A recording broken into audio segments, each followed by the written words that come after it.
మీ అందరికీ తెలుసు కదా, నవీన్ కానీ తమన్ కానీ అందరూ మామూలుగా మా టీం కదా, దాన్ని క్యాజువల్గా కంగ్రాచులేట్ చేయడానికి కళ్యాణ్ కూడా ఫస్ట్ టైం పెద్ద సినిమా తన పేరు అన్నీ విష్ చేయడానికి వచ్చాను క్యాజువల్గా.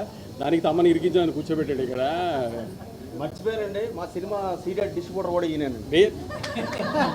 సీరియల్ డిస్ట్రిబ్యూటర్ అని కాదండి, ఇప్పుడు రాయలసీమ కానీ గుంటూరు కానీ నైజాం కానీ అంతా నా డిస్ట్రిబ్యూటర్లో చేశారు. దానే ఇప్పుడు కోచి అయినా. సో ఇప్పుడు సినిమా పెద్ద హిట్, వాళ్ళందరికీ డబ్బులు వస్తే మాకు డబ్బులు వస్తే అంత హ్యాపీగా డిస్ట్రిబ్యూటర్కి ఎప్పుడైనా డబ్బులు వస్తాయి. సో అది విషయం కంగ్రాట్ చేయడానికి తమన్ దగ్గరికి సుజిత్ దగ్గరికి వచ్చాను నేను. దానికి ఇరికించి కూర్చోబెట్టాడు. కానీ చాలా మీమ్స్ చూస్తున్నా పొద్దు నుంచి.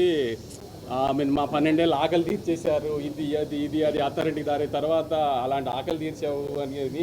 సో సుజిత్ ఆ గబ్బర్ సింగ్ అది వేసి ఆయన బయటకు వస్తూ అరుస్తూ గబ్బర్ సింగ్ నుంచి అలాంటి మూమెంట్ నుంచి సుజిత్ ఈ మూమెంట్కి వచ్చాడంటే ఎంత ప్రైడ్ మూమెంట్ చూసారు. అది సెలబ్రేట్ చేయడానికి వచ్చాం అంతే.